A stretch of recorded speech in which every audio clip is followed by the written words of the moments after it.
minasyaitonirrajim. Bismillahirrahmanirrahim. Alhamdulillahirabbil wassalatu wassalamu ala asyrafil anbiya'i wal mursalin wa ala alihi wa ashabihi ajma'in. Qala rabbi shrah li sadri wa yassir li amri wahlul 'uqdatam min lisani yafqahu qawli, amma ba'd. Uhayyikum bi tahiyyatil Islam, tahiyatan mubarakatan min 'indillah. Assalamualaikum warahmatullahi wabarakatuh dan selamat sejahtera. Bertemu kembali kita di dalam ruangan webinar.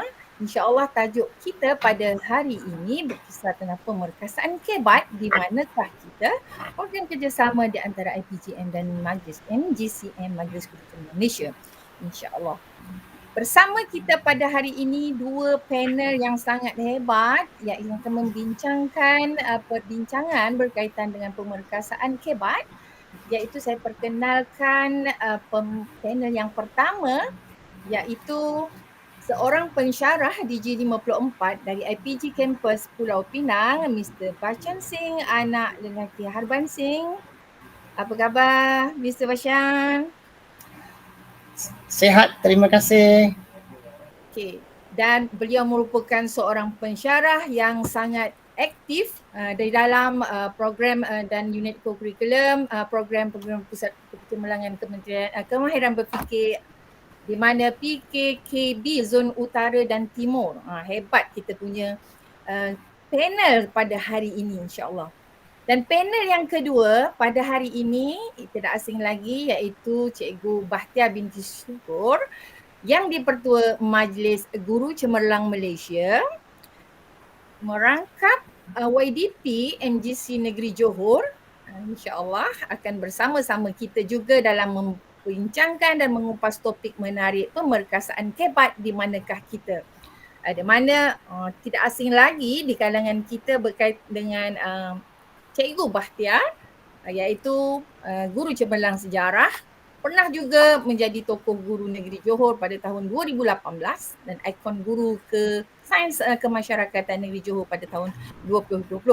Dan pengalaman beliau lebih daripada 30 tahun berceramah dalam lebih daripada 25 tahun berceramah kepada guru dan pelajar dan berpengalaman lebih pada 30 tahun sebagai seorang guru. InsyaAllah calon kita ke guru grade khas C, insyaAllah. Apa khabar Cikgu Bahtiar? Alhamdulillah, terima kasih Puan. Alhamdulillah. Okey, tanpa melengahkan masa lagi, untuk program kita pada hari ini, insyaAllah kita akan teruskan dengan perbincangan dan kupasan menarik berkaitan tentang kebat, iaitu pemerkasaan kebat, di manakah kita, di mana program ini akan memberi ruang dan perkongsian berkaitan tentang beberapa pengetahuan yang boleh dikongsi dan didapati oleh semua kalangan guru dan semua orang yang berkait dengan kemahiran kebat ini.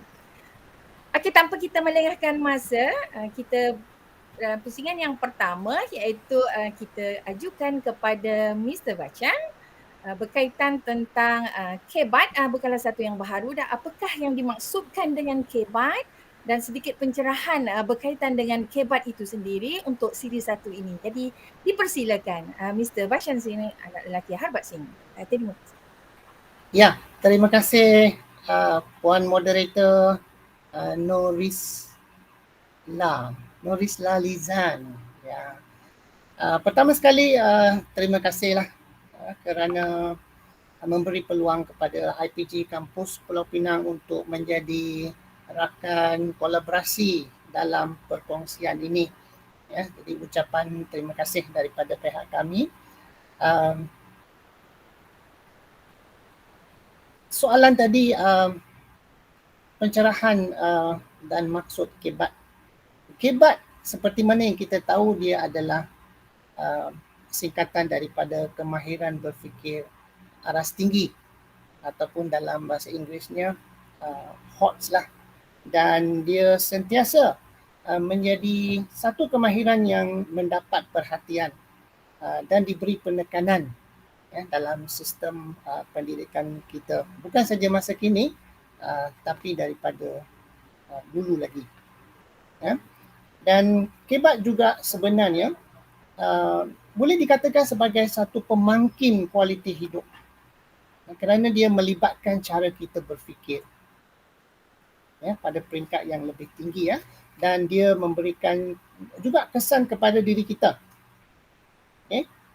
Dan seperti mana yang kita tahu, segala kemajuan manusia pada hari ini adalah hasil daripada daya pemikiran manusia untuk memenuhi keperluan yang wujud pada sesuatu masa itu.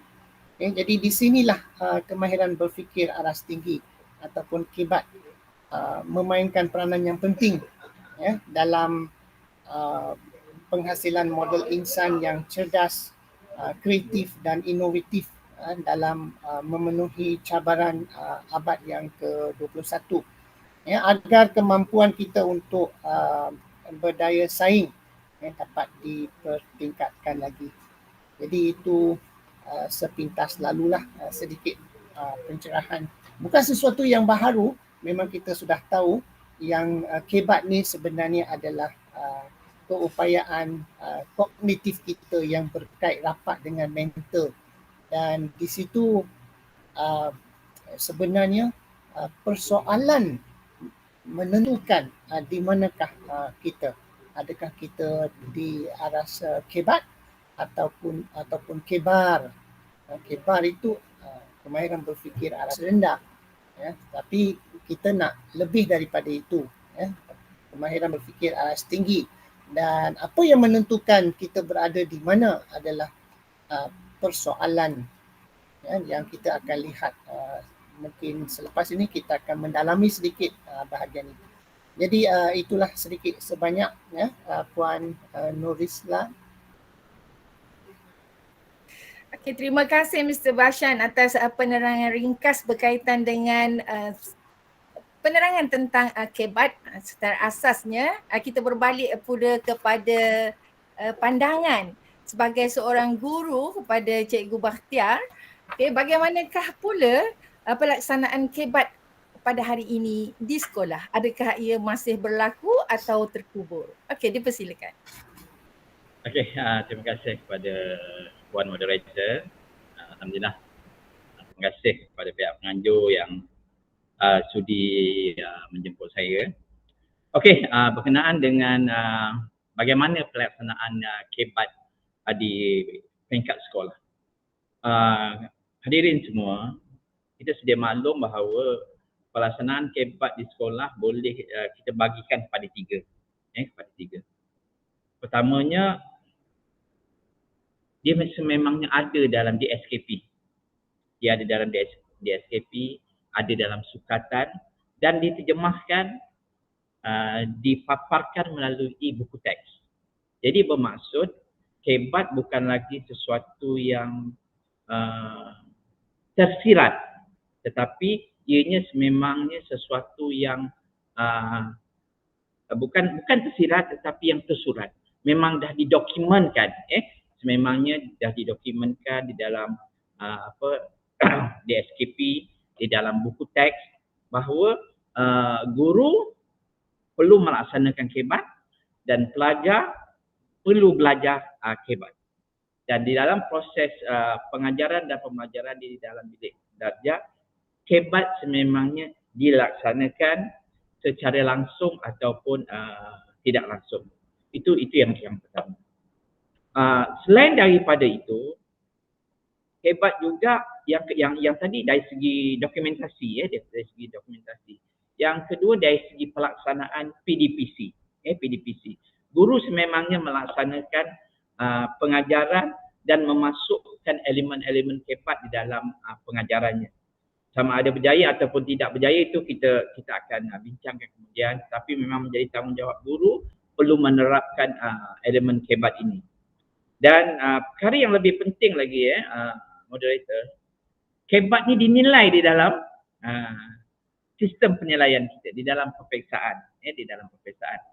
Dan kalau mungkin tidak keterlaluan kalau saya katakan bahawa hampir 40% soalan-soalan adalah mempunyai unsur-unsur kebat di dalam kertas soalan. Sama ada di peringkat sekolah rendah maupun di peringkat sekolah menengah dan di semua peringkat peperiksaan lah. Jadi ianya menjadi satu elemen yang sangat penting. Kalau saya mengambil mata pelajaran saya sendiri, iaitu sejarah, boleh saya anggap 40% soalan adalah kebat. Kebat. Tapi bukanlah tidak mempunyai kaitan dengan isi kandungan. Tidak, dia mempunyai kaitan. Nah, sememangnya kebat itu adalah berteraskan pada isi kandungan.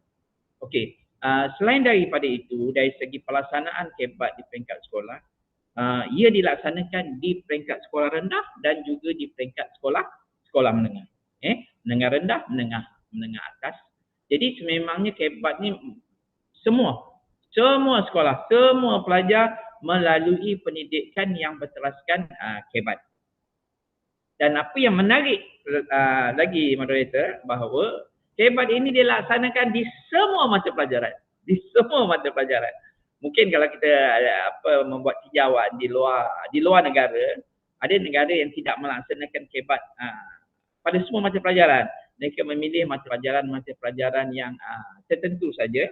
Tetapi di dalam sistem kita melaksanakan kebat pada semua mata pelajaran.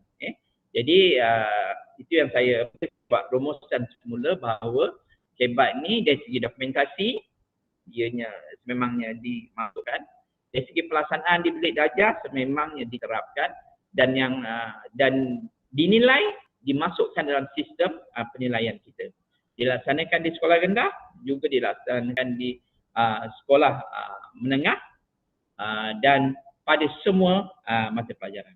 Mungkin itu gambaran awal lah Puan, tentang pelaksanaan kebat di peringkat sekolah. Terima kasih. Terima kasih kepada Cikgu Bakhtiar atas perkongsian dan pencerahan berkaitan dengan pelaksanaan kebat di sekolah rendah dan sekolah menengah. Dan perkongsian ini memberi ruang kepada kita untuk sama-sama melontar idea dan berfikir berkaitan tentang pelaksanaannya, bagaimanakah nanti persediaan sebagai seorang guru dalam melaksanakan kebat.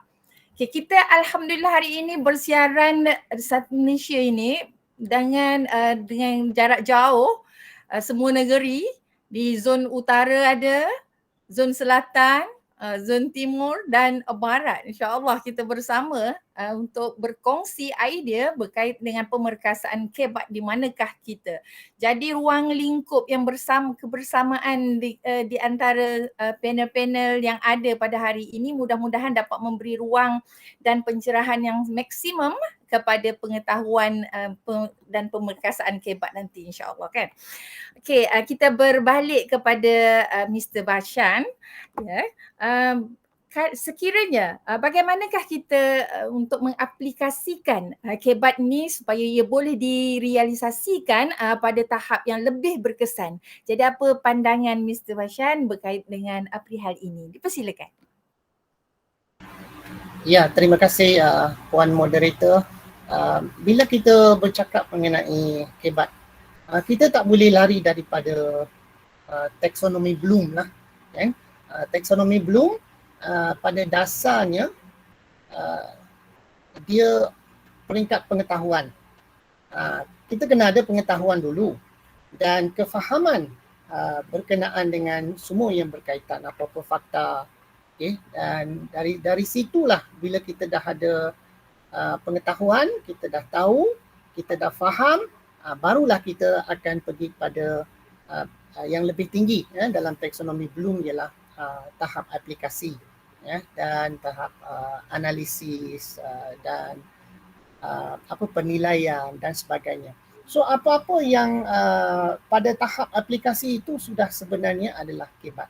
Dan seperti mana rakan saya Cik Bakhtiar ada bagi tahu tadi, memang di semua peringkat sekolah rendah dan sekolah menengah dalam semua mata pelajaran kita ada elemen kebat ini.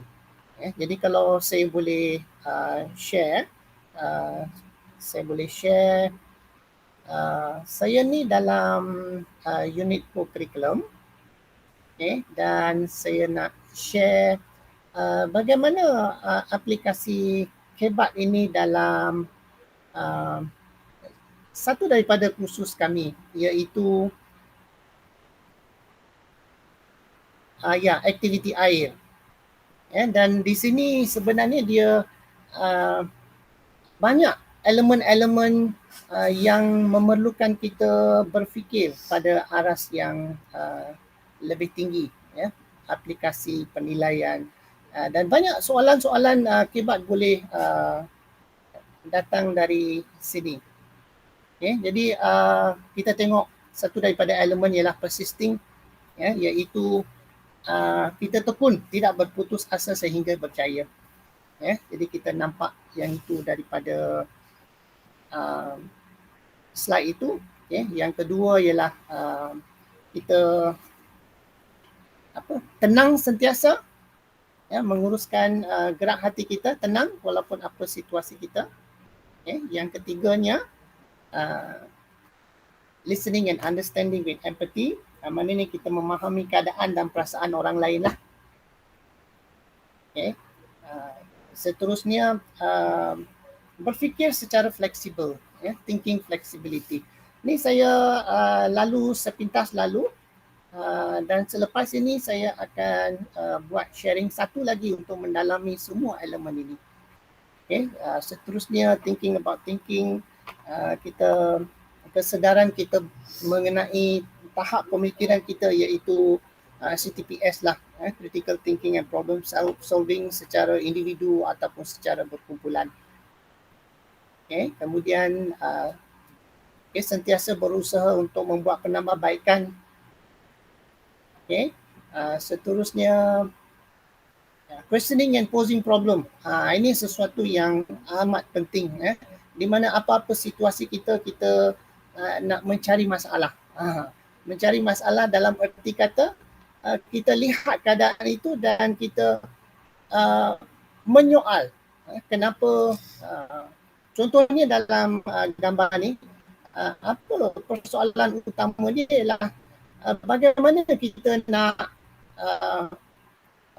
melakukan aktiviti berkayak ni secara berpasukan berdua. Ya, mengapa koordinasi itu penting? Mengapa? Ya, dan bagaimana kita nak menguruskan aktiviti tersebut. Jadi saya memberikan contoh aktiviti co-curriculum lah. Ya, jadi kalau ini aktiviti air, kita pun boleh nak bercakap mengenai pekerjaan lain seperti sukan, permainan, dan sebagainya. Okay. Applying past knowledge to new situation, mengaplikasikan pengetahuan dan kemahiran kita dalam situasi yang baru. Okay. Itu pun satu yang sangat penting. Thinking and communicating with clarity and precision, kita berfikir dan berkomunikasi dengan orang lain dengan cara yang tepat dan yang berkaitan lah. Ya. Seterusnya kita sentiasa menggunakan kesemua deria yang ada pada kita untuk mendapatkan apa-apa maklumat yang berkaitan dengan apa yang kita fokuskan. Seterusnya creating, imagining and innovating. Ini sesuatu yang sentiasa dalam pemikiran kita, mencipta, mengimajinasi dan menginovasikan sesuatu. Dalam gambar ini kami telah memberikan mereka satu situasi di mana mereka perlu menghasilkan pendayung untuk aktiviti rakit, dan pendayung ini mestilah dihasilkan dengan menggunakan plastik botol dengan kayu penyapu. Jadi kita tengok bagaimana mereka menghasilkannya. The next one, responding with wonderment and awe. Jadi kita menghayati setiap keajaiban dunia. Kita tengok apa-apa saja situasi tersebut, kita jangan berfikiran negatif. Kita harus melaluinya dan memikirkan cara yang terbaik untuk kita menghayati dan melalui perkara tersebut dalam peribadahan kita lah. Okay. Seterusnya finding humor, iaitu mencari peluang untuk bergelak ketawa. Unsur-unsur kecindan sangat penting dalam hidup kita. Dan seterusnya thinking interdependently, di mana kita berfikir secara berkumpulan, secara berpasukan, is a teamwork. Dan seterusnya remaining open to continuous learning lah, di mana dia melibatkan pembelajaran sepanjang hayat. Ini semua adalah elemen-elemen yang diutarakan oleh Art Kota and Rina Kelly. Okay. Mungkin saya boleh sharekan satu lagi.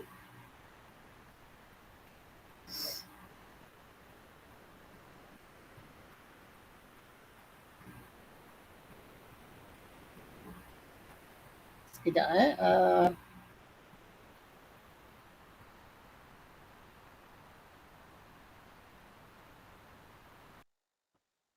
Okay, sambil-sambil kita menunggu Mr. Bashan untuk present dia punya slide, insyaAllah kita akan teruskan juga perkongsian perbincangan berkaitan dengan kebat supaya membuka ruang minda semua rakan pendengar, guru-guru dan siapa-siapa yang berbahagian penonton ni untuk mendengarkan supaya kemahiran berfikir aras tinggi itu berleka-leka dalam pemikiran kita.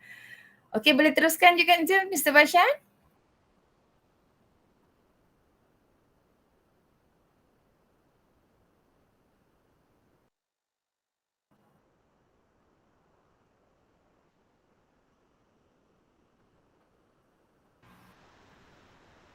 Okay, mungkin ada masalah teknikal sedikit, lagging. Okay, boleh nampak boleh, slide, boleh. Boleh nampak slide saya? Okay, boleh okay, Mr. Bashan, terus. Jadi terima kasih. Ini sebenarnya situasi-situasi dalam kehidupan seharian kita yang banyak mewujudkan peluang-peluang untuk kita berfikir ke arah yang lebih tinggi lah. Dan slide saya ni adalah sebenarnya sekadar ulangan daripada apa yang saya tunjuk tadi. Yang tadi itu adalah satu daripada khusus kami di Unico Curriculum. Kami ada banyak khusus, apa-apa yang kami buat, kami akan cuba melontarkan berbanyak-banyak soalan yang berbentuk mengapa dan bagaimana. Jadi how and why of things is actually already higher order of thinking. Sebab dia melibatkan tahap aplikasi. Jadi kita tengok seperti mana yang kita tengok dalam slide, apa-apa yang kita membuat secara berulang kali akan menjadi amalan kita. Dia akan tertanam dalam minda kita. So it becomes a habit. So kalau lah macam itu, kecemerlangan, excellence then is not an act but a habit. Jadi kalau kita jadikan setiap apa yang kita buat itu sebagai suatu yang cemerlang sentiasa, dia akan menjadi suatu amalan kehidupan seharian kita. Dan kita akan sentiasa berfikiran bagaimana dan mengapa kita melakukan sesuatu dan bagaimana kita boleh membuat penambahbaikan. Okay. Jadi ini adalah Holmes, Habits of Mind, yang sebenarnya mengajak kita untuk beralih ke satu corak tingkah laku yang intelektual, yang membawa kepada tindakan yang produktif untuk membantu dalam penyelesaian masalah, iaitu CTPS. Seperti mana yang saya kata tadi, kita harus sentiasa menyoal diri kita sendiri, menyoal orang lain dan cuba memberi komen, menjawab, kerana itu adalah suatu yang memberikan kita ruang dan peluang untuk berfikir. Dan apa yang kita nak fokuskan ialah mengapa dan bagaimana. Apakah pendapat anda, sejauh manakah, itu sudah menjadi tahap penilaian. Jadi penyoalan itu sebenarnya adalah sangat penting, sebab soal jawab boleh menyokong, seperti kalau saya boleh sebut dalam bahasa Inggeris, questioning facilitates and support our thinking. Begitulah pentingnya penyoalan. Jadi kalau tidak ada soalan, kita nak fikirkan apa? Dia harus ada soalan, dan soalan itu haruslah mengapa dan bagaimana. Selain daripada tahap penilaian lah, mengapa, sejauh mana, apakah pandangan anda. Kalau kita nak buat perbandingan perbezaan, itu kita akan lihat sekejap lagi lah. Jadi I think we can go faster. Okay, ini adalah slide yang pertama, iaitu persisting. Itu kita tekun, tabah, fokus menangani rintangan untuk mencapai matlamat, tidak mudah menyerah kalah. Persisting, tidak berputus asa. Yang kedua, managing impulsivity, iaitu sentiasa tenang lah. Dan satu cara untuk kita mencari ketenangan ialah supaya dengan kita menepati masa. Saya tengok akhir-akhir ini ramai rakyat Malaysia kita sudah makin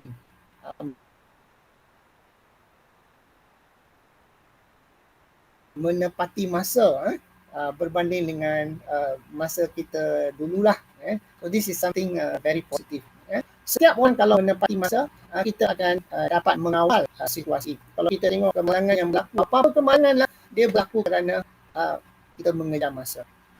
So when you are on time, you are punctual, you can manage things better. You will be more calm, kita akan lebih tenang lah dalam pemikiran kita mengenai situasi ataupun apa-apa yang berkaitan. Seterusnya, listening and understanding with empathy. Memahami orang lain. Ada orang yang boleh berlinangan air mata bila mendengar cerita orang lain. Itu bermakna mereka dah menyelami perasaan orang yang berkenaan lah. So kita nak bergerak ke arah itu, bukan sekadar mendengar saja, tapi memahami secara lebih mendalam perasaan mereka. Dan sentiasa kita berfikiran dengan persoalan mengapa ini terjadi dan bagaimana kita boleh mencari jalan penyelesaian dia. Thinking flexibility. Kita ada, sebenarnya sepatutnya kita ada banyak option. Bukan option A sahaja. Kalau option A tak jadi, gagal, kita harus ada option B. So we need to have more alternative supaya kita ada ruang dan peluang untuk melihat kalau sesuatu yang kita rancang tu tak jadi, kita ada backup plan. So that is the meaning of thinking flexibility. Dan di sini sekali lagi kita sentiasa berfikir, apakah cara lain yang kita boleh guna? Mungkinkah ada cara lain yang lebih baik? Seterusnya, thinking about your thinking. Ni pemikiran kita sendirilah, iaitu kekuatan kita, kekuatan kumpulan kita, bagaimana kesan dan akibat sesuatu tindakan kita ataupun apa-apa yang kita lakukan itu, apakah kesannya dan apakah strategi kita dalam kita melakukan sesuatu dalam proses perancangan, pelaksanaan, dan selepas pelaksanaan kita lihat kembali bagaimanakah perjalanannya. Jadi di situ kita boleh merancang dengan lebih baik di masa yang akan datang. Seterusnya, striving for accuracy. Kita tahu sentiasa kita ada ruang dan peluang untuk melakukan penambahbaikan dalam apa-apa jua. There is always room for improvement.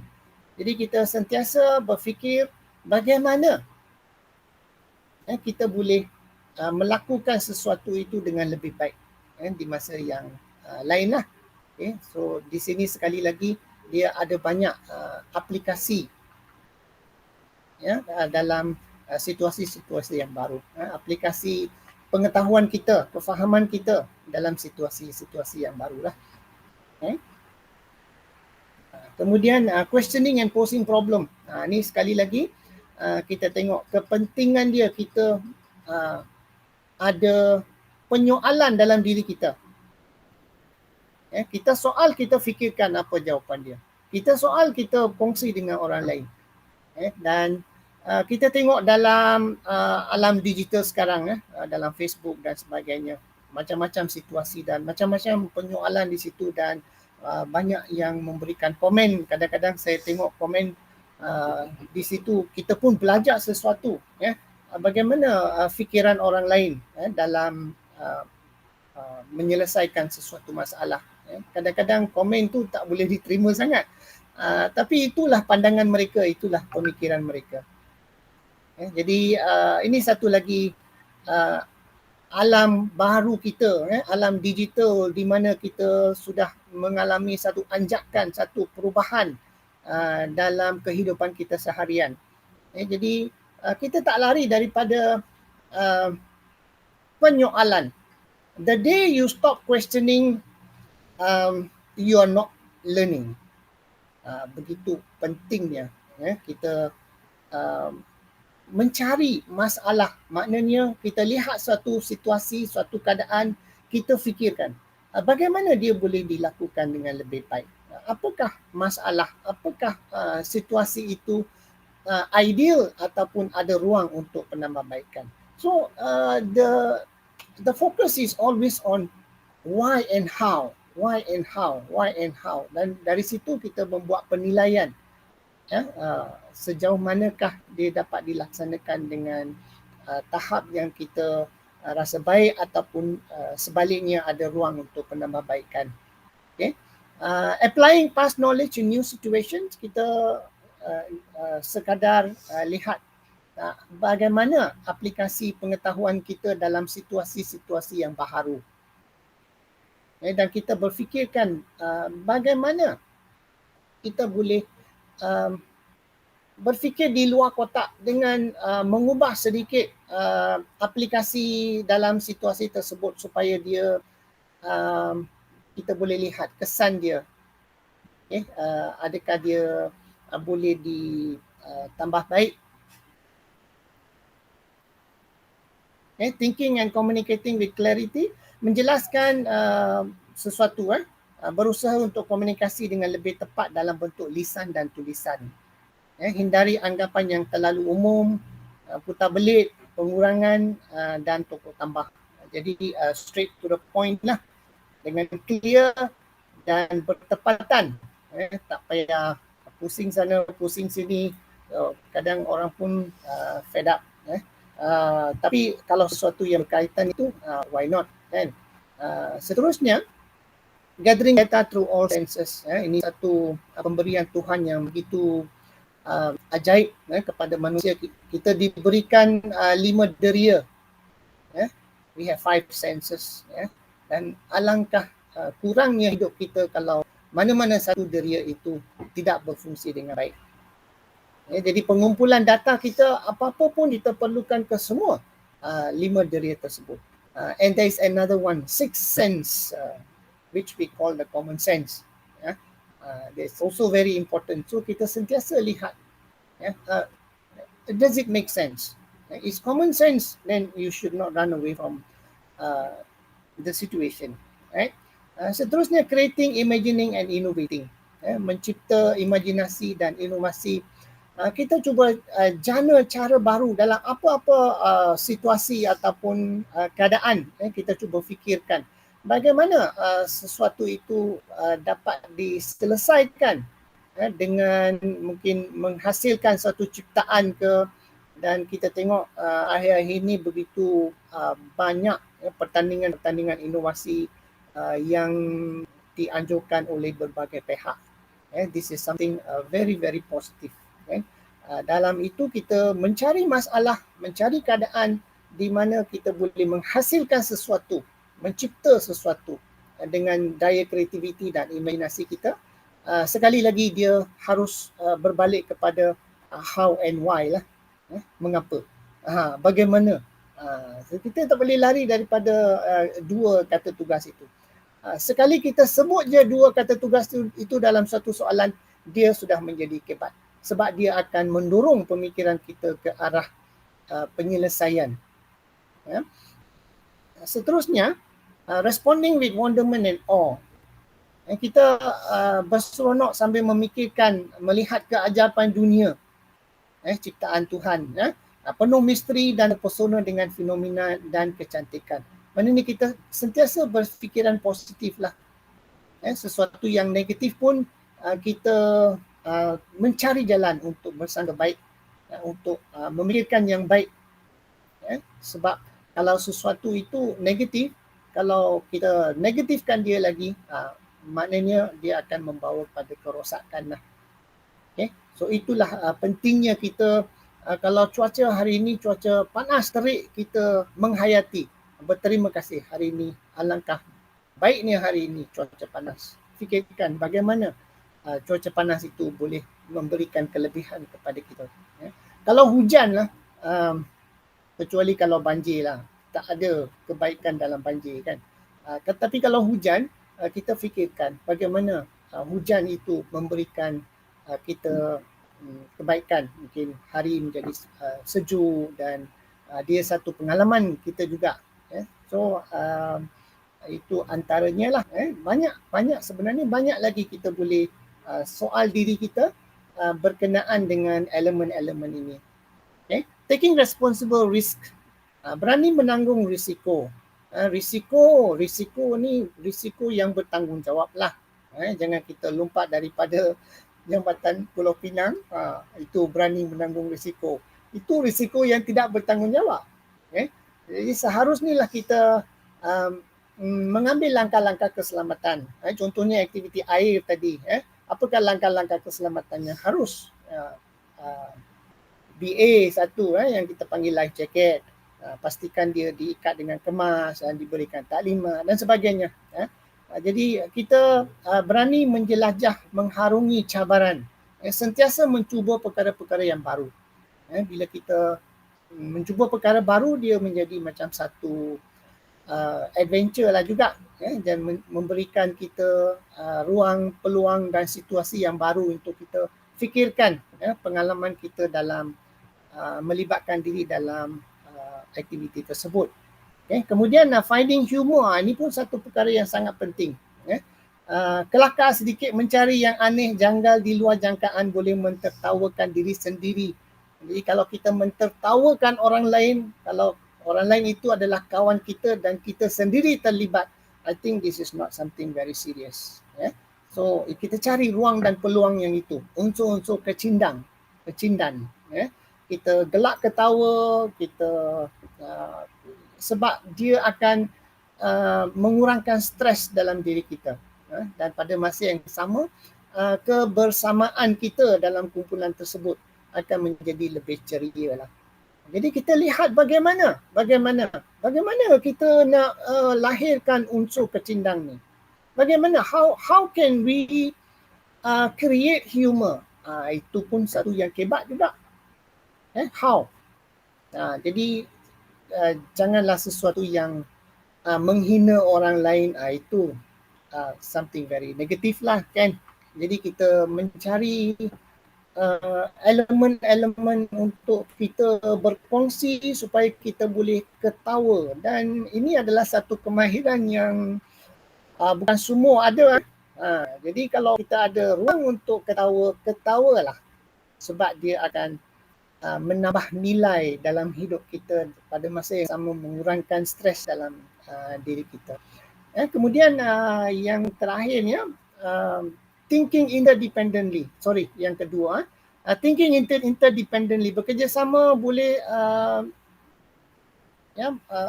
memberikan kerjasama dalam pasukan itu. Maknanya kita berfikir secara saling kebergantungan. Kita bukanlah keseorangan. Di sini ada elemen kolaborasi dengan orang lain.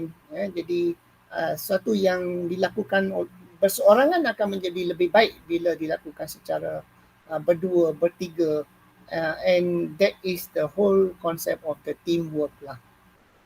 Di samping kita berseronok dan kita menghormati pendapat orang lain, pada masa yang sama kita menyoal dan mencari jalan penyelesaian kepada suatu situasi itu.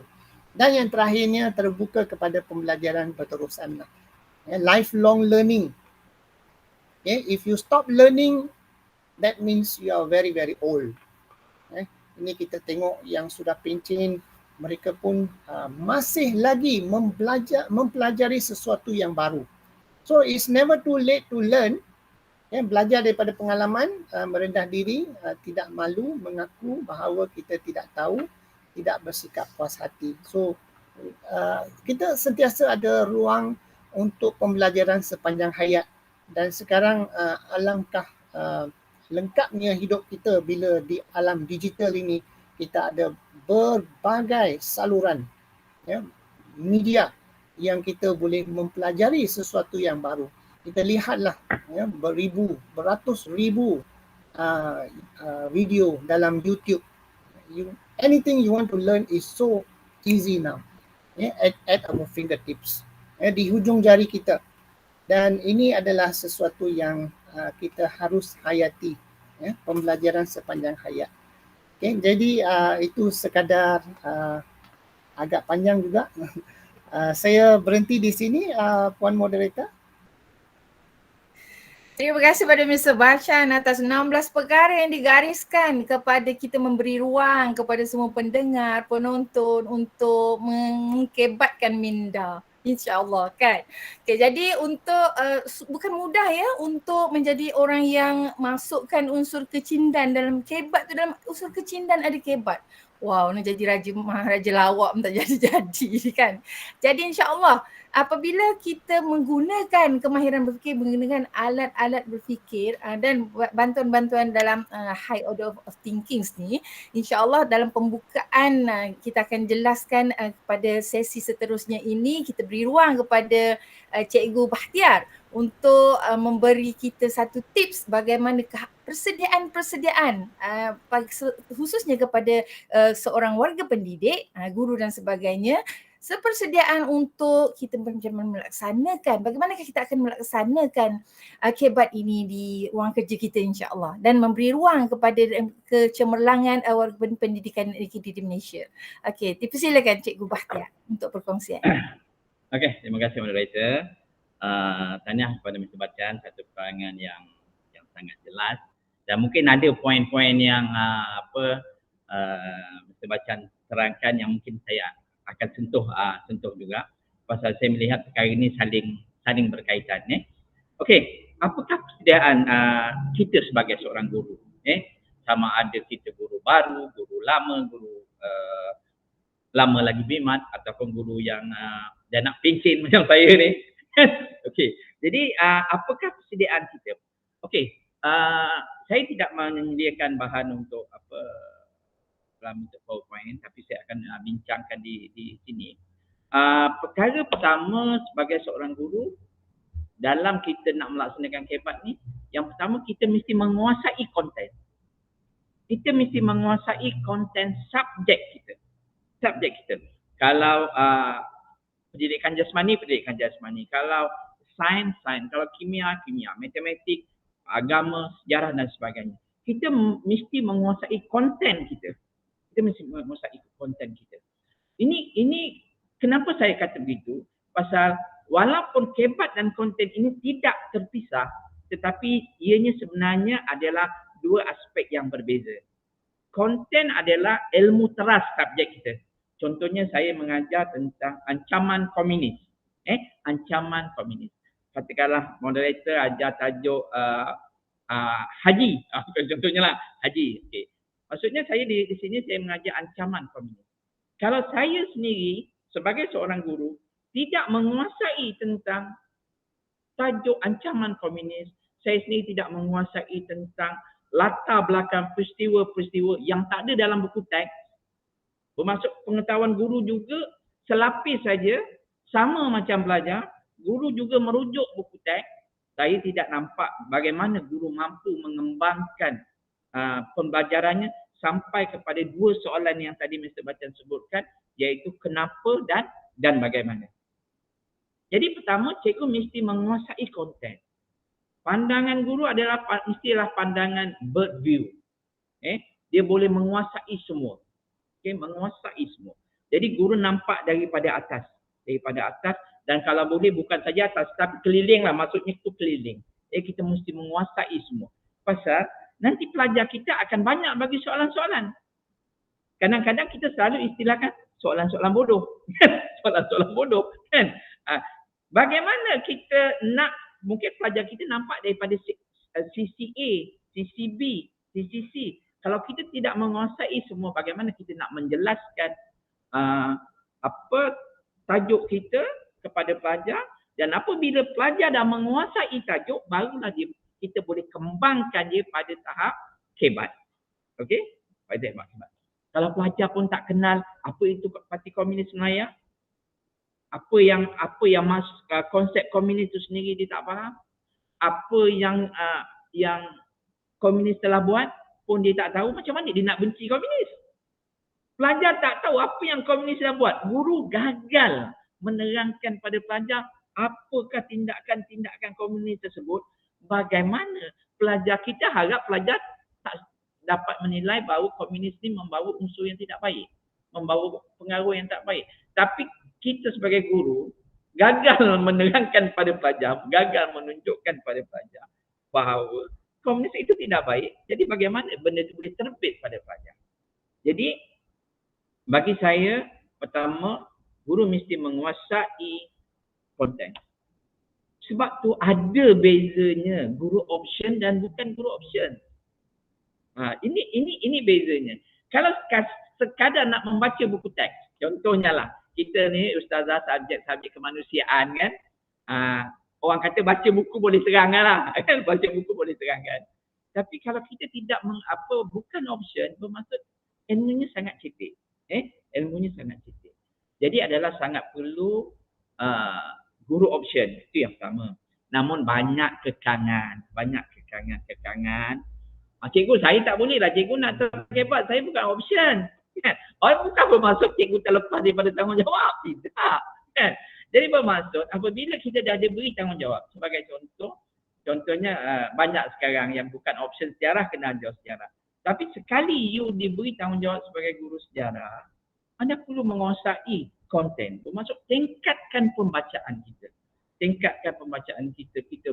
Kita berguru. Kita macam Mr. Bacaan tadi kata, kita YouTube pun ada, pembacaan pun banyak. Jadi pembelajaran yang berterusan. Jadi bagi saya, pertama, guru tu sendiri dari segi konten ilmunya kena mantap. Sebab tu mungkin orang kata, okey, ada guru yang berpengalaman, ada guru baru. Ada guru baru. Tapi kepada guru yang berpengalaman, jangan berbangga dengan tahun anda servis anda saja. Aku lama, aku dah 30 tahun, aku 20 tahun. Sebagai contohnya, kita jangan pengalaman setahun tu kita ulang-ulang selama 30 tahun. Jadi pengalaman kita sebenarnya pengalaman setahun yang kita ulang-ulang selama 30 tahun. Jadi bermaksud, pertama, guru sendiri mesti menguasai konten. Dalam konteks ini, guru terus mencari ilmu. Terus mencari ilmu. Saya ingat mungkin ini satu perkongsian, kita ada IPG, kita ada universiti, kita warga pendidikan, mungkin kita saling berkongsi ilmu. Seperti majlis pada hari ini, apa yang kita telah usahakan, ini merupakan satu perkara yang sangat baiklah. Okey. Itu yang pertama bagi saya, perlu menguasai konten. Yang kedua juga, seperti yang Mr. Bacaan sebut, kita tak boleh lari daripada belum. Kita mesti tahu hierarki ilmu tu, tahap-tahap ilmu, mengingat, memahami, mengaplikasi, menganalisis, menilai, mencipta. Jadi guru kena tahu tahap-tahap tu. Kalau cikgu tak tahu, cikgu tak dapat nak mengeluarkan soalan, cikgu tidak akan dapat menjalankan aktiviti yang nak tackle setiap tahap-tahap ini. Bagaimana cikgu nak menerbitkan aspek kemahiran menilai pada pelajar kalau cikgu sendiri tidak tahu apa yang dikatakan menilai. Jadi cikgu kena kuasai belum ini. Dan ada juga kemungkinan juga rakan-rakan guru, maksudnya kita jangan underestimate rakan-rakan guru kita. Mungkin cikgu dah laksanakan kebat dah ni. Cikgu dah laksanakan kebat, tapi cikgu tak tahu yang cikgu dah melaksanakan kebat. Saya ambil contohlah mata pelajaran saya, sejarah. Minta maaf kalau saya berpendapat bahawa dalam sejarah kita tidak perlu kebat. Dalam sejarah kita tidak perlu kebat sebenarnya. Kenapa? Kerana dalam sejarah kita memang ada 6 soalan wajib yang mesti kita belajar dalam mata pelajaran sejarah. kita perlu tahu apa, siapa, di mana, bila, kenapa, bagaimana. Ini adalah 6 soalan wajib yang mesti ditanya oleh pelajar sejarah dalam apa juga tajuk sejarah. Jadi bila diterapkan kebat di dalam sejarah, itu umpamanya menerapkan benda yang sedia ada lah. Bukan bermaksud saya kata bahawa sejarah tidak perlu kebat, sejarah tidak menolak kebat, tidak. Sebenarnya dalam sejarah dah ada kebat. Macam itulah sifat sejarah. Okey. Jadi guru perlu menguasai Bloom hierarki ini. Okey. Yang ketiga bagi saya, guru perlu bersikap terbuka. Perlu bersikap terbuka dan melaksanakan PDP berteraskan PDP abad ke-21, iaitu berpusatkan pelajar. Apabila kita berpusatkan pelajar, kita beri peluang kepada pelajar yang melaksanakan segala aktiviti. Beri peluang kepada pelajar. Dan bila kita memberi peluang, bermaksud guru harus bersedia. Soal pelajar, cikgu soal, ada cikgu baca, payahlah nak soal pelajar. Kita soal, kita jawab. Kita soal, kita jawab. Lebih baik kita terangkan terus. Itu biasanya kata-kata guru. Kita soal, kita cakap seorang. Kita soal, kita jawab. Kita soal, kita jawab. Okey cikgu. Apabila kita soal pelajar, kita fikir yang buruk lah. Kita fikir kita soal pelajar tak jawab. Walaupun ada kelas yang jawab. Kan? Ada kelas yang jawab. Kita anggap pelajar tak jawab. Tetapi benda tu pelajar dengar. Benda tu masuk juga dalam telinga dia. Dia pun proses juga. Mungkin dia tak jawab kerana kelemahan berbahasa. Ini saya akan sentuh nanti. Aspek berbahasa ni. Okay? Dia dengar. Tetapi mungkin dia tak dapat jawab depan kita. Tapi balik rumah dia fikir. Cikgu tanya tadi. Apa kesan dia? Apa cadangan awak? Dia fikir. Dia akan fikir. Walaupun bukan di depan kita. Walaupun mungkin dia tak dapat nyatakan.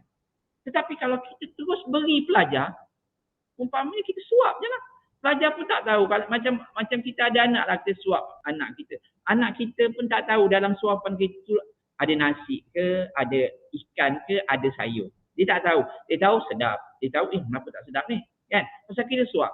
Cuba kita bagi, okey suap, ambil sayur, dia ambil sayur. Dia tahu mana satu sayur. Sayur ada dua, ada kobis contohnya, ada toge. Ambil sayur kobis. Dia tahu nak membezakan. Ini kebat lah membezakan. Ambil sayur kobis, ambil sayur kobis. Ambil lauk. Dia tahu. Kalau konsep lauk tu apa? Lauk tu mesti daging sebenarnya. Ikan atau ayam contohnya. Okey, ambil ayam, dia ambil ayam. Kalau kita ambil lauk, dia ambil sayur, itu bukan lauk. Sayur, lauk merujuk kepada daging ataupun ikan. Kan? Jadi, walaupun lambat sangatlah, senang mak suap lah. Kan? Macam tu juga kita dekat sekolah. Kita nak suap pada pelajar kita, akhirnya pelajar kita tak tahu apa-apa. Kan? Tak tahu apa-apa. Pasal guru ni nak cepat. Nak cepat. Sukatan tak habis lagi. Peksa tak lama lagi. Nak tunggu aku bagi kau soalan kau jawab, tak habis sukatan. Kan? Tapi adakah kita mengajar tu budak kita dapat? Itu juga persoalannya. Pasal kita guru, kita banyak orientasi guru. Kita nak masuk kelas. Apa aku nak ajar hari ni? Itu apa aku nak ajar hari ni? Kan? Kita dah berpusat guru. Okay? Masuk bilik guru. Ada guru tu campak dia punya buku rekod. Penat betul aku mengajar. Puas hati aku mengajar hari ni. Dia puas bercakap. Tak tentu budak dia dapat. Kan? Jadi bermaksud kita guru-guru. Basically kita ni saya menunjuk diri saya jugalah. Saya menunjuk diri saya juga. Kita sama-sama. Bahawa kita banyak berpusat kepada guru. Jadi dan seterusnya kita guru juga kita harus berbalik pada konsep ilmu. Berbalik pada konsep ilmu. Ilmu tu untuk apa? Ilmu tu untuk apa? Bagi kita orang-orang Islam, kita belajar ilmu ni untuk lebih mendekatkan diri kita lagi kan ustazah kepada pencipta kita. Kita nak nampakkan lagi kebesaran kita. Kita belajar ilmu ni untuk kita lebih dekat, bukan kita lebih jauh. Untuk tu implikasi dia lah, kesan dia lah. Itulah dikatakan hebat. Kan? Kita belajar tentang ancaman komunis, bukan kita nak tahu sangat apa yang komunis tu buat. Kita nak cerita balik tu semua benda-benda sedih. Benda-benda yang tak elok, pembunuhan, kekejaman, pergaduhan kaum, semua benda tu. Dari segi knowledge-nya, benda tu orang kata kita tak nak kenal lah. Kita tak nak kenal. Okay? Apa yang berlaku, perpaduan negara kita ni sekarang ni yang mungkin suka masih lagi goyah, kesannya adalah zaman pendudukan komunis lah. Zaman pendudukan Jepun. Bila komunis berkuasa dan sebagainya. Jadi, kita tahu apa yang dah berlaku dulu. Yang lebih kita nak apa iktibar yang kita dapat. Okey? Apa yang iktibar yang kita dapat, itu yang dikatakan mengapa, bagaimana, apa kesan dia. Kan? Jadi konsep ilmu. Jadi kalau kita sekadar nak pelajar menghafal, nak menghafal tentang contohnya rancangan tulis, kita nak apa pengenalan kad pengenalan dan sebagainya, itu okeylah sebagai knowledge, okey, sebagai ilmu tu okey, tapi kita nak apa implikasinya. Jadi implikasinya, kesannya, pengajarannya hanya datang daripada kebat. Jadi sebenarnya cikgu dah mengajar, dah, kan? Cikgu dah mengajar, pasal itu memang ada dalam sejarah. Itu memang ada dalam sejarah. Jadi sebab itu kata Mr. Bachar, bila kita dah sebut mengapa atau bagaimana, kita telah menyentuh aspek kebat. Okey. Jadi seterusnya, apakah persediaan guru juga adalah jangan anggap kebat dan pengajaran itu dua elemen yang berbeza. Bukan. Dalam pengajaran kita tu, kita terus masukkan di dalam pengajaran kita. Jadi kalau kita, walaupun di awal tadi saya menterjemahkan bahawa kita menguasai ilmu teras dulu baru kita boleh menerangkan tentang kebat, tapi sebenarnya pelaksanaan itu adalah secara selari, secara langsung. Jadi guru terus menanyakan soalan, menjalankan aktiviti, membuat latihan yang berteraskan tentang soalan-soalan kebat ini. Dan kebat inilah juga, dalam pelaksanaan kebat ini juga secara tidak langsung kita menjelaskan tentang konten ilmu kita, ilmu teras subjek kita. Jadi bagi saya itulah 5 langkah-langkah dari segi persediaan yang perlu dilakukan oleh guru melaksanakan kebat di peringkat sekolah, khususnya di dalam mata pelajaran masing-masing. Moderator, begitu setakat ni.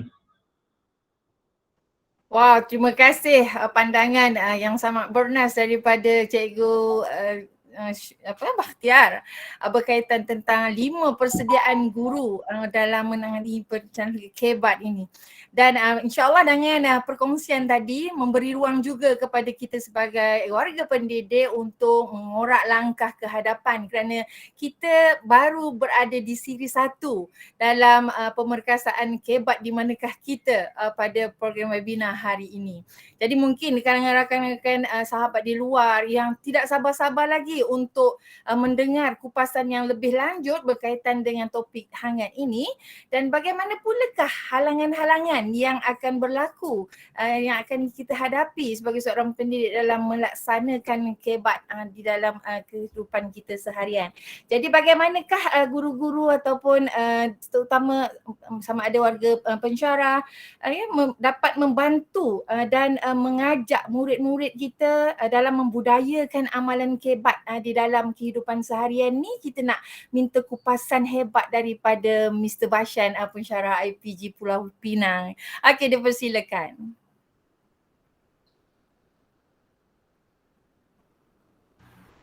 Ya, terima kasih Puan Moderator sekali lagi. Kita faham dengan keadaan sekarang, tambah lagi selepas PKP, begitu banyak cabaran dan halangan, terutama sekali di sekolah, ya, begitu banyak program, begitu banyak dokumentasi, begitu banyak situasi di sekolah. Jadi kadang-kadang kita tengok cikgu-cikgu kita begitu rasa terbeban. Ya, tambah lagi dengan cabaran media massa sekarang ni, walaupun kita sudah berada dalam alam digital, tetapi nak tak nak rata-rata kita dengar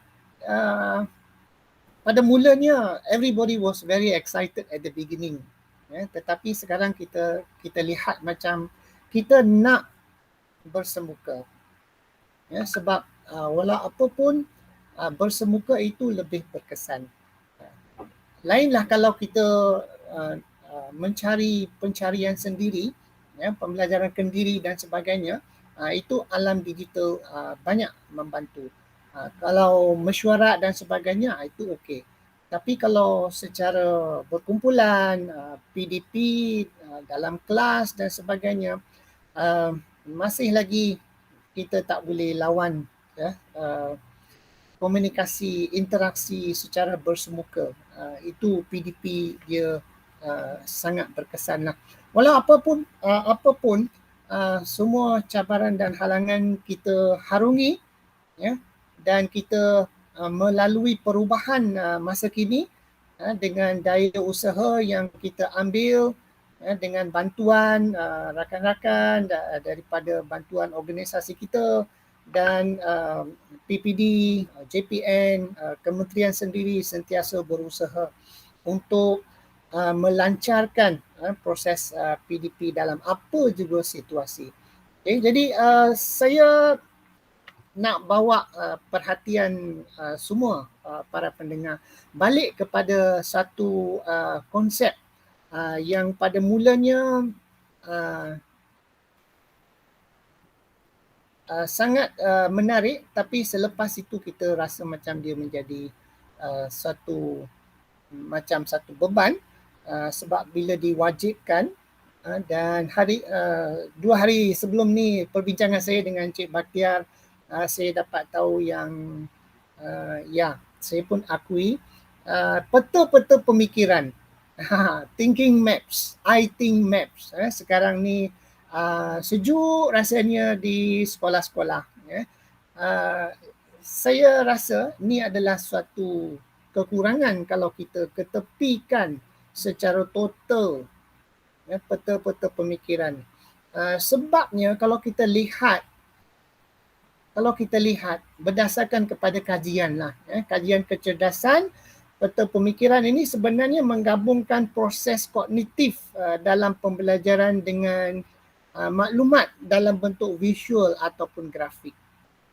Ya, jadi bagi saya pandangan saya ni, okay, kita tidak wajib, tidak wajib, tapi ini adalah satu alternatif yang boleh kita gunakan untuk menggambarkan sesuatu dalam bentuk visual, dalam bentuk grafik, dalam sesi brainstorming, sumbang saran, dalam membuat apa-apa keputusan, dalam kita melihat, berfikir. Sebab peta pemikiran ini sebenarnya konsep dia ialah sebagai satu alat untuk berfikir. Dan kalau boleh saya buat sedikit perkongsian peta-peta pemikiran yang satu contoh lah.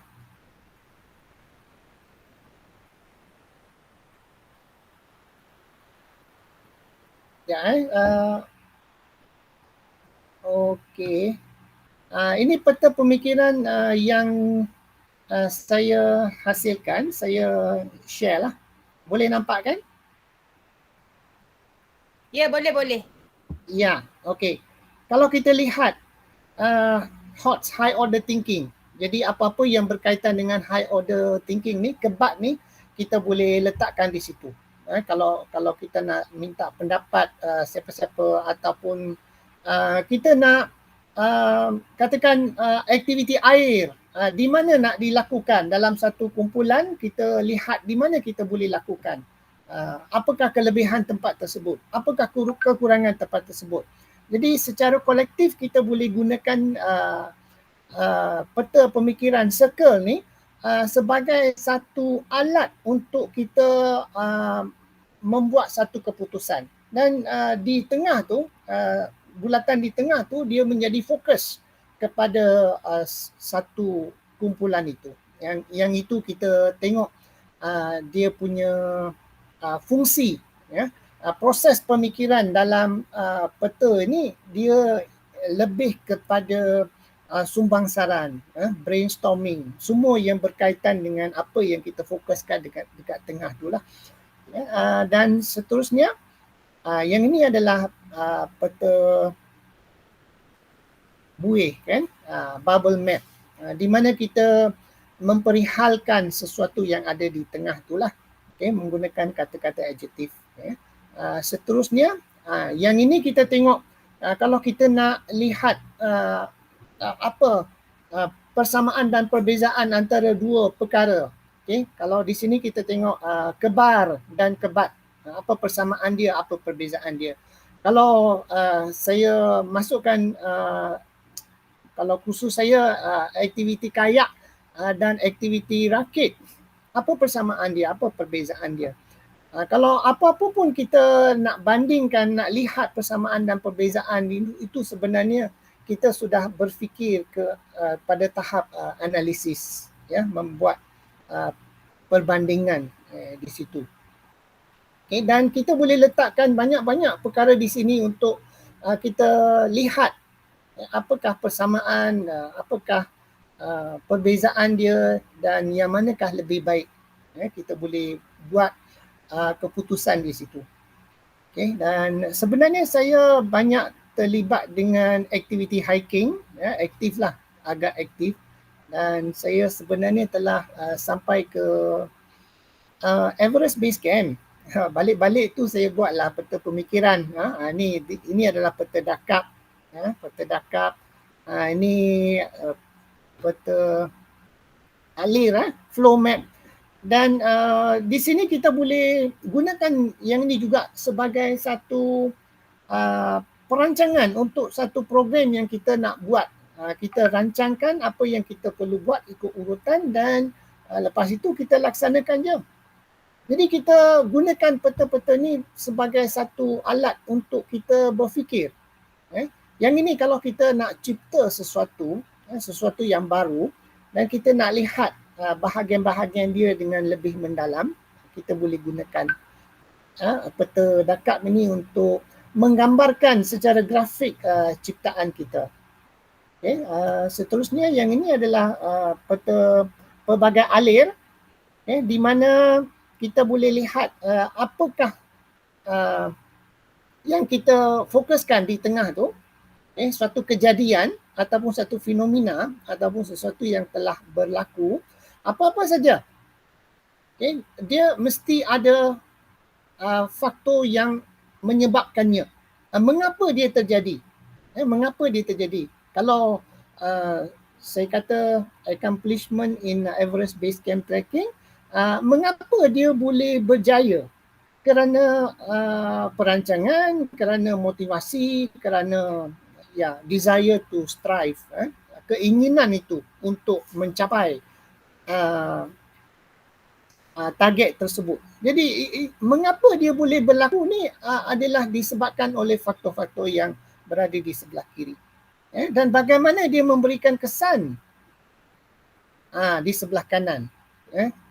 Jadi menjadi role model, menjadi reinforcement of good habits, sebab ada banyak amalan-amalan yang kita lalui itu kita lihat sebagai sesuatu yang baik untuk kita jadikan dia sebagai sebahagian daripada kepribadian kita. Jadi kalaulah kita letakkan di sini apa-apa yang katakan contohnya COVID lah, sekarang COVID kan, dia mesti ada faktor yang menyebabkannya dan bagaimana dia memberikan kesan.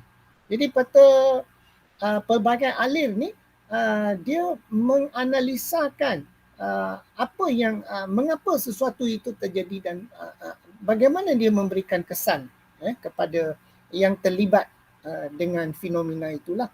Dan saya kira peta-peta pemikiran ini boleh dijadikan sebagai satu alternatif yang baiklah.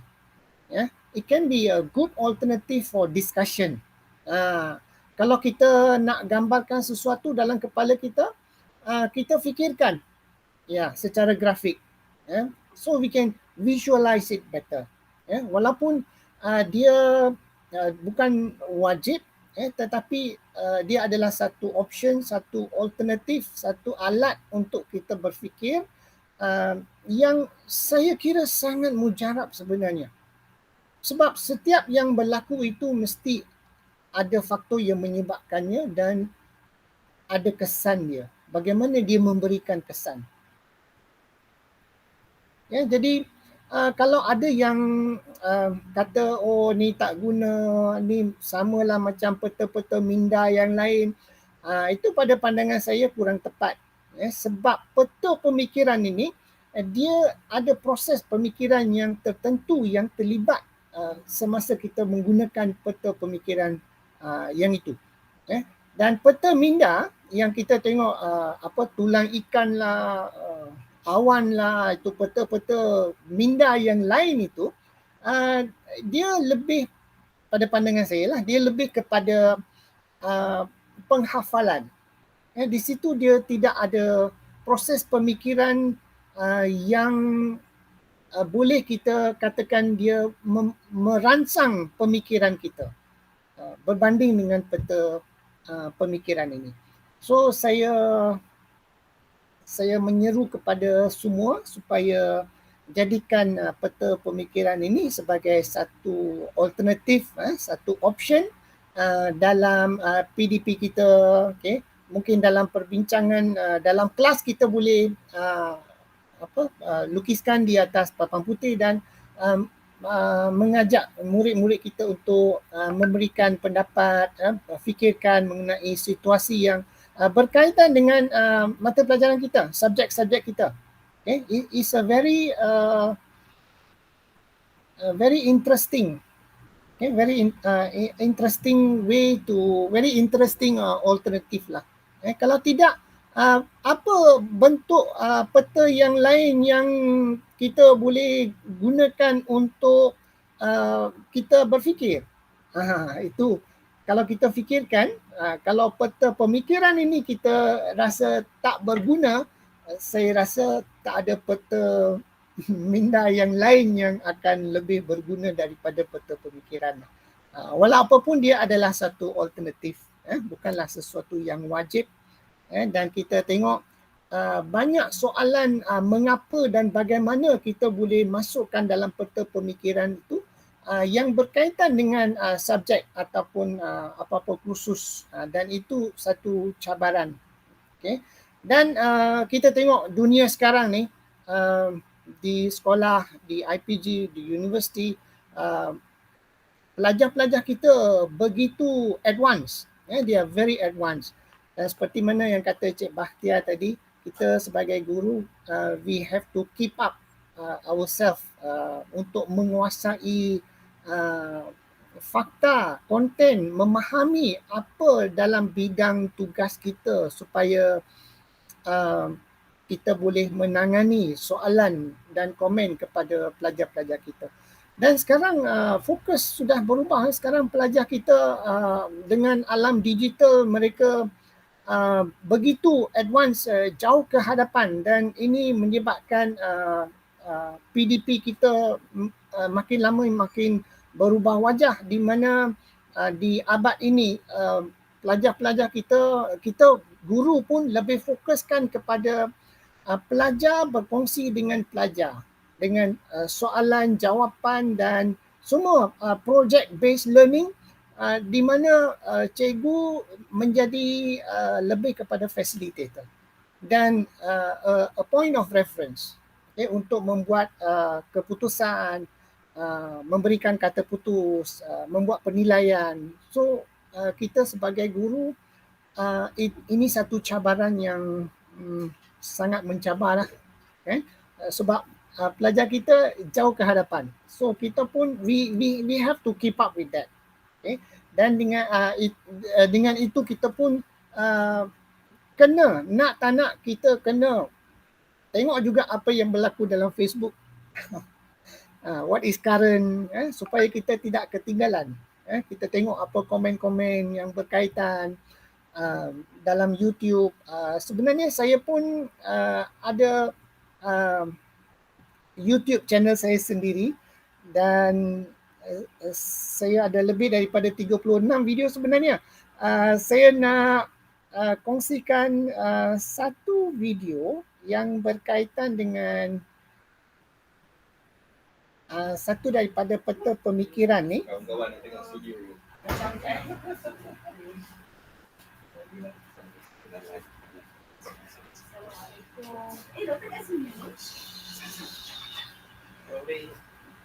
Jadi peta pemikiran yang saya rasa saya nak kongsikan di sini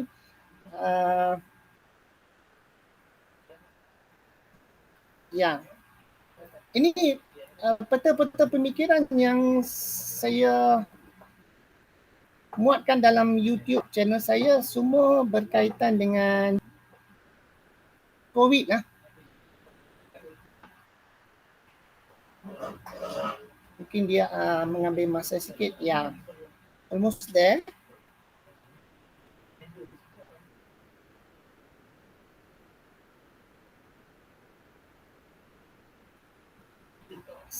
Saya banyak mengaplikasikan ke semua 8 peta pemikiran dalam PDP dan juga kehidupan seharian kita, dan semasa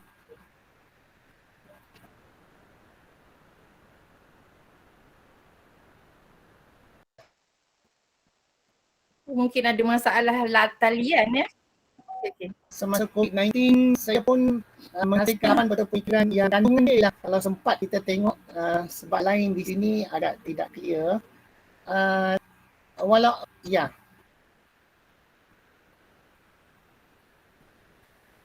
Kalau apa-apa pun ya.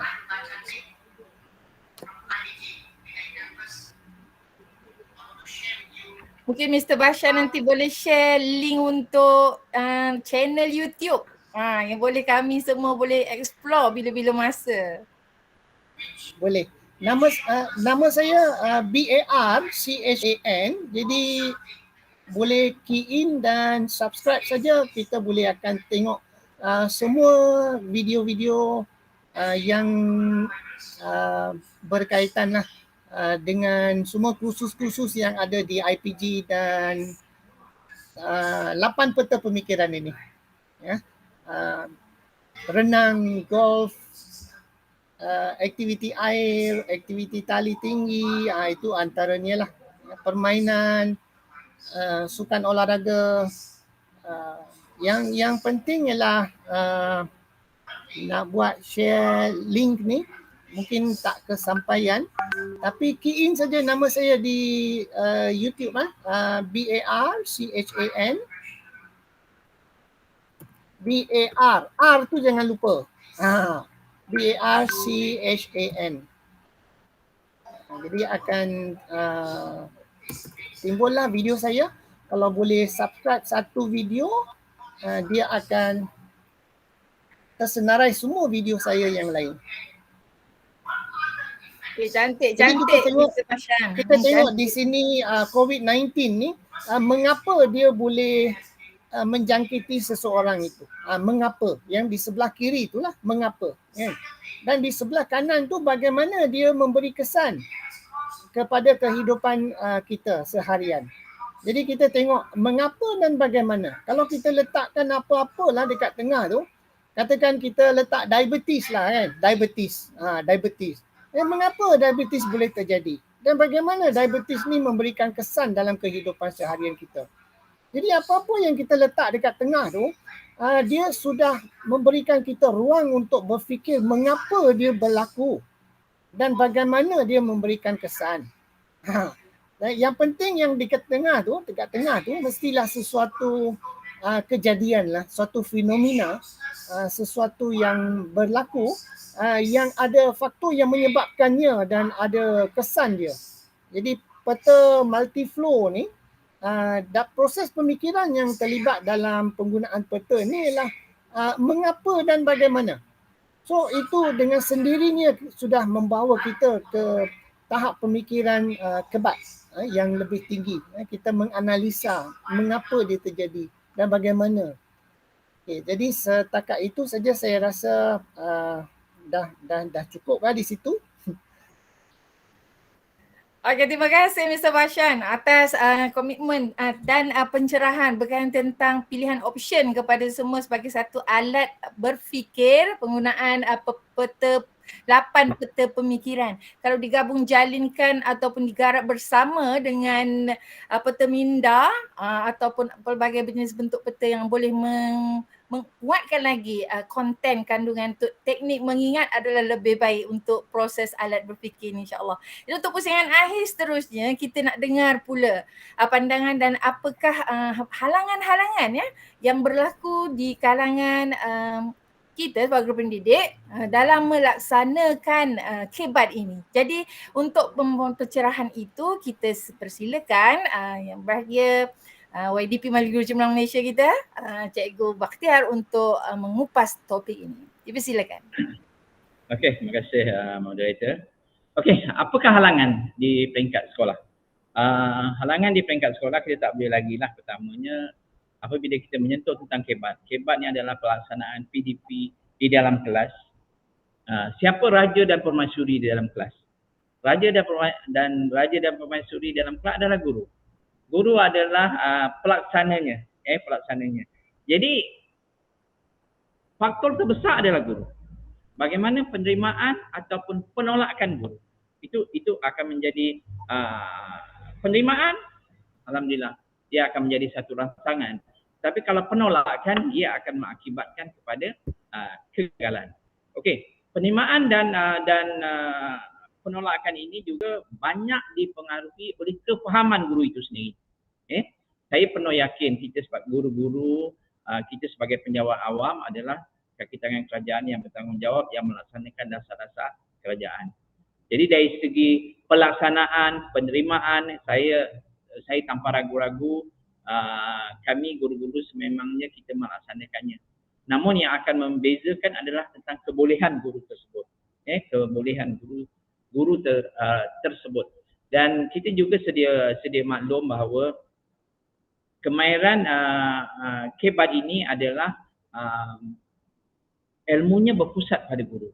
Bagaimana guru menggerakkan pelajar-pelajar di dalam kelas. Bagaimana guru membawa PDP-nya itu ke arah mana yang guru ingin bawa. Okey? Guru ingin bawa. Jadi kalau guru mempunyai kemahiran, contohnya kemahiran menyoal yang baik. Kemahiran menyoal yang baik. Kebat ini boleh dicongkil daripada setiap pelajar. Sama ada pelajar kelas hadapan ataupun pelajar kelas belakang. Pelajar yang mempunyai pencapaian yang baik ataupun pencapaian yang lemah. Cuma kita di peringkat guru kita perlu bersikap realistik lah. Kita tidak boleh mengharapkan bahawa pelajar yang mungkin agak lemah dapat memberikan jawapan yang baik seperti pelajar di kelas yang prestasi tinggi. Namun begitu, apa puncanya? Kerana kepahaman terhadap konten ilmu. Kalau pelajar gagal menguasai konten ilmu, sebagai contoh tajuk yang kita ajar tadi, saya gunakan ancaman komunis tadi.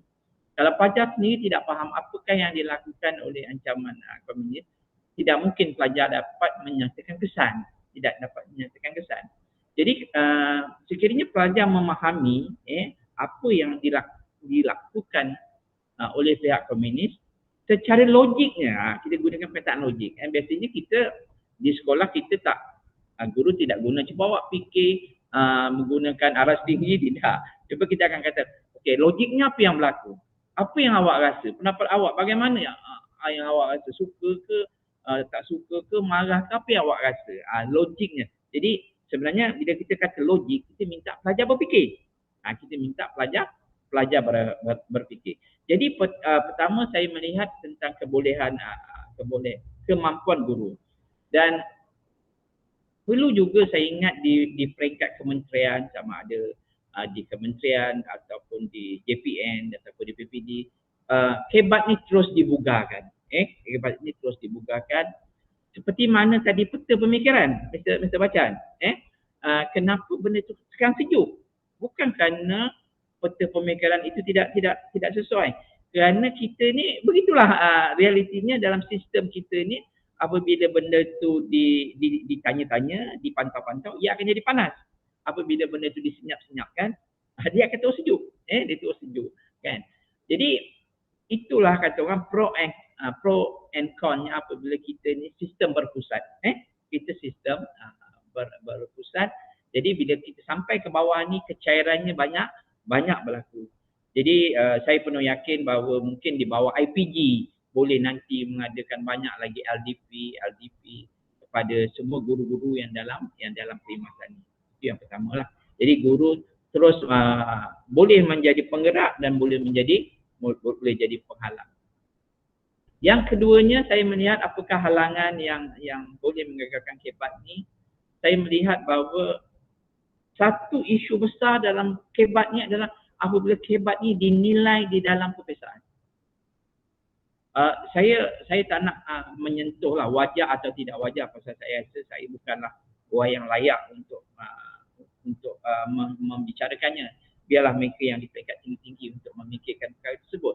Tapi saya sebagai seorang pelaksana guru di Bidik Darjah, bila kemahiran berfikir ini dinilai untuk semua pelajar, dinilai untuk semua mata pelajaran, bagi saya itu mungkin agak keterlaluan.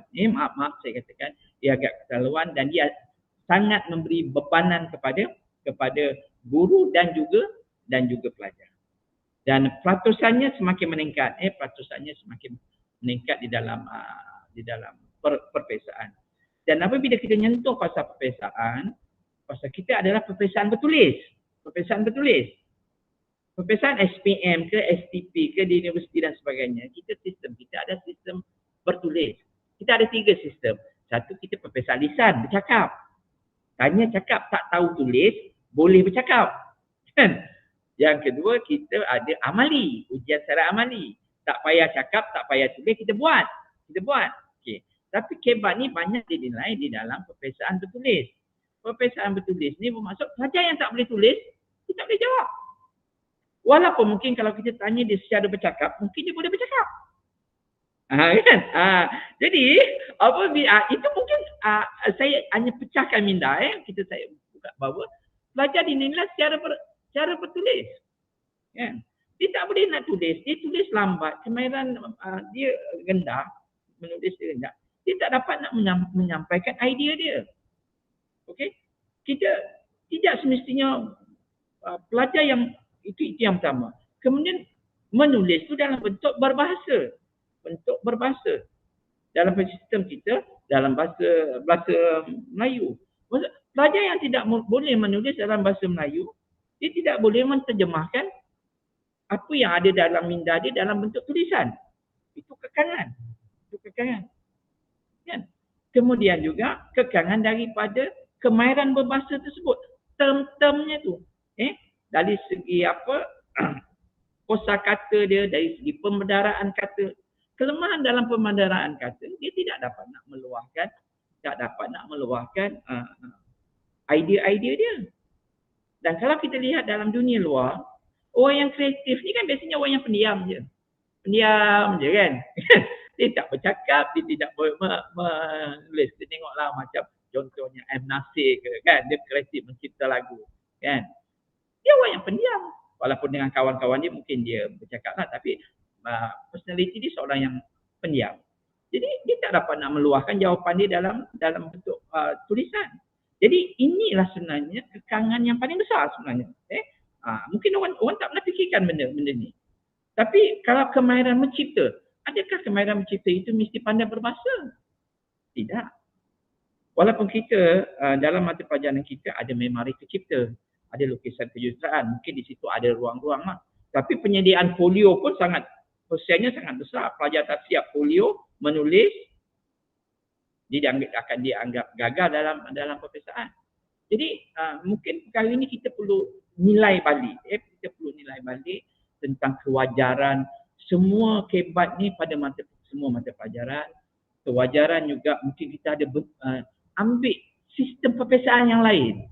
Saya minta mungkin juga contohnya sejarah. Sekarang kita LMS, layak mendapat sijil. Sejarah dan bahasa menjadi teras. Jadi apabila pelajar gagal sejarah, pelajar tidak dapat sijil. Tapi coba kita buat ujian lisan. Okey, awak sebagai rakyat Malaysia, apa yang patut awak buat sebagai lambang cinta awak pada negara? Mungkin dia boleh cakap. Dia boleh bercakap. Kepada pelajar-pelajar yang lemah ni, yang lemah dalam berbahasa, dia boleh bercakap walaupun mungkin bahasanya tidak lengkap. Tapi dia boleh mengutarakan idea dia. Pada pendapat, apakah kesannya jika perpaduan kaum di negara kita ni tidak ditingkatkan? Apakah kesannya jika setiap kaum mementingkan kaum sendiri saja? Dia boleh menyatakan pendapat dia. Tapi apabila dalam perpesaan, dia perlu tulis dalam jawapan, itu yang pelajar sejarah hantar kertas kosong. Hantar kertas kosong. Jadi ini saya sebagai pandangan saya sebagai seorang guru. Ini sebenarnya kekangan-kekangan yang mungkin tidak difikirkan. Okey, seterusnya juga antara kekangan lain yang perlu dihadapi adalah apa yang berlaku di luar. Apa yang berlaku di luar pada sekolah. Sistem kita semua benda nak buat di sekolah. Semua nak dilaksanakan di sekolah. Okey, mana yang kita boleh. Tapi apabila pelajar keluar sekolah, bagaimana aspek hebat ni?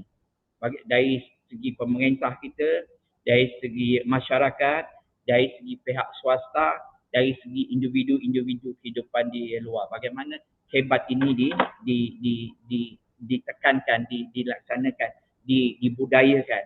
Jadi banyak amalan-amalan kita di peringkat sekolah dilaksanakan di sekolah tetapi temati apabila pelajar-pelajar ni keluar sekolah. Keluar sekolah. Jadi saya penuh yakinlah bahawa pelaksanaan di sekolah kebat ni on the right track, berada pada landasan yang betul, tetapi dia agak perlahan, agak perlahan dan banyak kekangan-kekangan seperti mana yang saya kongsikanlah. Jadi khususnya yang berkaitan dengan perpesaan. Dan kadang-kadang guru juga apabila semua pelajar mengambil semua mata pelajaran ditekankan tentang kebat ni, bagaimana pelajar yang teras, yang mengingat dan memahami aras yang paling bawah dan nombor 2 bawah, pelajar gagal kuasai, bagaimana mereka nak mendapat tahap yang peringkat yang lebih tinggi. Jadi kepada pelajar yang dari segi kognitifnya lemah, memang agak sukar untuk mereka untuk menguasai tahap yang lebih tinggi. Namun begitu, kita tidak boleh juga mengambil mudah tentang kemampuan pelajar kita. Kerana kadang-kadang pelajar ni dia lemah akademik. Dia belajar sejarah, dia lemah. Belajar matematik, dia lemah. Tapi di bahagian lain, dia ada ruang yang dia buat ternakan. Dia berjaya. Dia bela kambing, dia bela lembu, dia boleh cipta tu, dia boleh cipta ni. Kan? Tapi mungkin sistem pendidikan kita menyamaratakan semua pelajar dan kita menerapkan pada semua pelajar. Jadi pelajar yang lemah, saya melihat agak rugi, berada dalam situasi yang disadvantage, dalam keadaan yang rugi, tidak mempunyai kelebihan berbanding kepada pelajar yang agak baik dari segi kognitifnya. Jadi kebat ini seolah-olah memberi ruang kepada pelajar yang baik dari segi berbahasa. Dia boleh menerjemahkan idea dia, pemikiran dia dari segi bahasa. Tapi kalau kita lihat di dunia luar, orang yang banyak mencipta ni orang yang paling kurang cakap. Orang yang banyak cakap ni banyak bohong dia. Jadi itu situasinya. Jadi mungkin penilaian kita tidak begitu tepat untuk dalam aspek kebat ni. Jadi itu pandangan saya lah. Jadi itu pandangan peribadi saya sebagai guru yang mengajar di sekolah. Okey, moderator. Terima kasih Cikgu Bakhtiar. Semakin panas topik perbincangan kita pada hari ini tentang webinar pemerkasaan kebat di manakah kita. Jadi oleh kerana masa terlalu mencemburui kita semua, Jadi kita beri ruang kepada dua panel hebat kita pada hari ini untuk membuat penggulungan dan rumusan 2 minit seorang. Jadi kita persilakan tanpa membuang masa lagi Mr. Bashan untuk memberi rumusan. Silakan. Ya, terima kasih. 2 minit. Alright. Actually we have great teachers out there. Kita ada guru-guru yang hebat dengan begitu banyak cabaran di luar sana. Semua kita mengharungi dengan bantuan rakan-rakan dan juga dengan alam digital yang baharu ini, kita tengok pelajar kita pun sangat ke hadapan. Dan satu yang saya tengok menghasilkan jurang yang semakin luas di antara pelajar kita ialah peranti dengan komputer facilities yang ada banyak usaha untuk merapatkan jurang ini, but sooner or later we have to start somewhere and we are heading towards the right direction. Dan seperti mana yang Cik Bakhtiar sebut tadi, semua mata pelajaran ada elemen kebat. Dia sebenarnya tersulam di dalam silibus, dalam konten, dan kita nak kena pasti di mana kita boleh merancang pemikiran murid-murid kita untuk mencungkil ruang dan peluang itu untuk mereka berfikir. Dan dia bukanlah sesuatu yang lain, berbeza, bukan. Dia ada dalam itu. Seperti yang saya sebutkan di awal tadi, STEM, soalan itu, kata tugas itu, dia akan menentukan di mana tahap pemikiran kita. Dan dengan begitu banyak program yang ada sekarang, program STEM lah, program kapasiti pembelajaran, kapasiti pedagogi pembelajaran bermakna dengan kebat lagi. Semua yang ini hasrat murni dia ialah supaya pembelajaran dan pengajaran kita menjadi sesuatu yang bermakna, menjadikan kehidupan pelajar kita lebih berguna di masa yang akan datang. Dan kita nak berdaya saing, kita tak mau ketinggalan. So nak tak nak, kita kenalah sama-sama bersatu teguh kebersamaan dalam keluarga Malaysia. Sekian, terima kasih. Seterusnya dipersilakan Cikgu Bakhtiar untuk rumusannya. Okey, terima kasih moderator sebagai rumusan. Saya sebagai guru dan rakan-rakan guru, kita menyeru semua guru-guru menyokong segala usaha yang dijalankan oleh pihak kementerian dalam apa juga program, kalau dalam aspek ini dalam mata pelajaran bidang kebat, dan jangan berputus asa, tambah ilmu masing-masing, tambah ilmu masing-masing bagi kita menjadikan guru yang sentiasa relevan kepada perkembangan semasa seperti mana kata Cik Bacan tadi dengan gadgetnya dan sebagainya. Dan yang kedua, cintai kejayaan kita, cintai kejayaan kita. Kiranya kita cintai kejayaan kita, apa juga yang datang kita anggap sebagai cabaran, dan kita dengan bangga dan sukarelanya kita melaksanakan apa saja usaha murni yang dijalankan oleh kementerian demi generasi anak bangsa kita yang akan datang. Terima kasih. Terima kasih Cikgu Bakhtiar. Sedar tak sedar masa terus berlalu dan kita berada di penghujung siaran. Rasa tak sabar lagi rasanya untuk meneruskan siri kedua. Mungkin rakan pendengar ternanti-nanti apakah slot yang akan kita kupas dalam webinar kebat di siri yang kedua nanti. Nampak Cikgu Bakhtiar segak bergaya bertanjak rapi di atas kepala. Okey, saya akhiri juga pertemuan kita pada hari ini dengan beberapa rangkap pantun, iaitu Keris Melayu Lambang Pusaka, Tapak Sirih Lambang Sejahtera. Negara sudah aman merdeka, pemerasakan kebat, di manakah kita? tepuk dada, tanya selera. Jadi wa in kana sawaban min indillah wa in kana khata'an minni.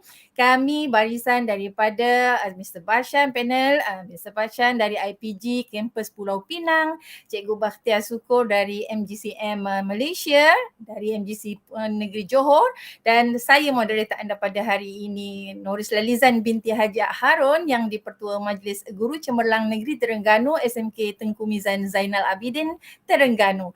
Jadi bersiaran untuk kali ini, mudah-mudahan pertemuan kita pada hari ini bukan noktah terakhir, panjang lagi ke alat berfikir yang akan kita kaji untuk diperkasakan lagi kita sebagai warga pendidik demi kecemerlangan pendidikan negara kita Malaysia. Jumpa lagi pada siaran akan datang. Mudah-mudahan pertemuan ini adalah satu titik pertemuan yang sangat bersabar bersama-sama dalam mendayari, dalam mendalilkan ilmu pengetahuan. InsyaAllah. Perkongsian ini juga mudah-mudahan memberi satu pencerahan kepada siri pertama webinar Kebat, pemerkasaan Kebat ini, dan kita boleh bersama-sama merungkai apakah onak dalam pemikiran kita supaya dia lebih menjadi kepada perkara-perkara yang lebih Kebat, kemahiran berfikir aras tinggi, insya-Allah. Jumpa lagi di lain siaran. Qul qouli hadza astaghfirullah li wa lakum. Wassalamualaikum warahmatullahi wabarakatuh. Jumpa lagi.